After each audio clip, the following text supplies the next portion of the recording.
All right, so today on The Explainer, we're diving into a story about ambition. An ambition so absolute, it wants to wipe out not just people, but the very idea of choice itself. From all of reality. Yeah, we all know this line, right? From Infinity War. Thanos fought for half the universe. Big deal, right? Well, the story we're getting into today, it makes Thanos' whole plan look like child's play. Because what if that whole Infinity War thing was just one little skirmish in a much, much bigger conflict? We're not talking about half the universe. We're talking about every universe, every timeline, every single choice anyone has ever made. So, to even wrap our heads around a threat this massive, we've got to talk about the guy behind it all. And he is, well, he's a terrifying mix of a genius we know all too well and a master of some seriously dark magic. Let me introduce you to Doomstark. Just think about it for a second. You take the unmatched genius of Tony Stark and you fuse it with the incredible mystical power of Victor Von Doom. This guy isn't after money or conquest in the usual sense. No, he's driven by something way scarier. He wants to force his idea of perfect order onto everything that exists. So what's his endgame? He wants to create a perfect universe. And how's he going to do that? By rewriting every single timeline. You know, all those little human flaws, the chaos of life, the randomness of it all? To him, those aren't features of existence, they're bugs. And he's the one who's going to patch them by getting rid of failure, mistakes, and yeah, even free will. Okay, so to pull this off, Doomstark kicks off this insane cosmic experiment. He's literally trying to find the source code for reality itself. And you know where he finds it? Locked away in the DNA of just one kid. And that kid is Franklin Richards. You know, the son of Reed Richards and Sue Storm. We're talking about someone who's so powerful, Mutant doesn't even begin to cover it. Franklin is a walking, talking nexus of reality. He can literally think entire universes into existence or wipe them out. So Doomstark gets his hands on Franklin, captures him, and starts running his tests. But he figures out pretty fast that this isn't just about some weird genetics. He said it himself. He was looking at the primordial radiance, the spark before existence. I mean, for a guy obsessed with rewriting reality, this was it. This was the master key.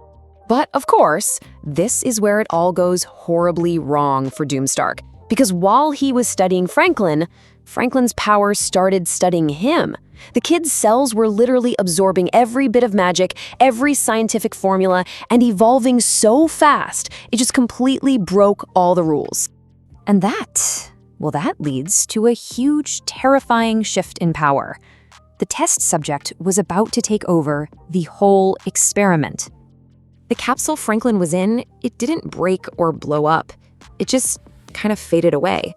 Franklin just floats out. His eyes are glowing with this insane cosmic energy. It's clear right away. This isn't a kid anymore. This is something else entirely. Doomstark, of course, tries to get him back under control, but Franklin just calmly stops him. He says, "You don't understand, Victor. I'm not just Franklin anymore." And just like that, you know the change is complete. So here's Doomstark, the guy who wanted total control, staring at a power he can't even begin to understand, let alone control. And all he can do is ask one desperate question. And the answer he gets is absolutely terrifying. While reality itself is literally coming apart at the seams around them, the boy just says, "I am the next step." And in that one moment, Doomstark realizes his experiment didn't just fail, it accidentally created a god. This moment, this is everything. He goes from being the thing in the petri dish, the captive, the experiment, to this conscious, all-powerful being.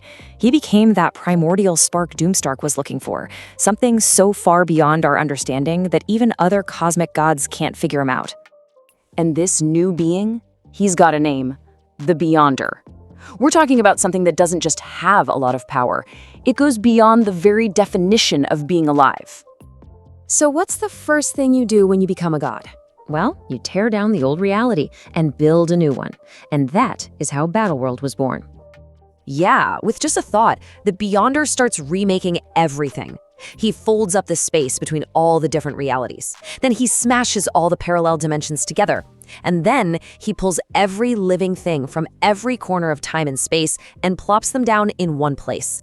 He calls this new planet Battleworld. And it's exactly what it sounds like. A world made from scratch, designed for one purpose: to be the arena where every hero, every villain, from every reality that ever was, will fight it out one last time. And just think about the sheer scale of this. We're not just talking about the heroes and villains we know. We're talking variants from a million timelines, mutants from universes that don't even exist anymore, even cosmic beings like the Living Tribunal. They're all there because their own realities are just gone, erased, all collapsed into this one single world. And on this new world, the Beyonder sets down one simple, absolute rule. It's simple. The multiverse is over. No more infinite choices, no more alternate timelines. There is only Battleworld. And on this one final battlefield, everyone, every hero, every villain, every single idea is going to fight it out until only one single truth is left standing. And that, my friends, is the beginning of the Secret Wars. One final war to decide what reality even is. And Doomstark, the guy who started this whole mess, trying to create perfect order, all he can do is watch as he's unleashed the biggest, most chaotic mess of all time. Which leaves us with one last, kinda haunting question, right? When the dust settles, when the last fight is over, and there's only one reality left, what happens then? The scary part is, on Battleworlds, not even the god who created the whole thing knows the answer.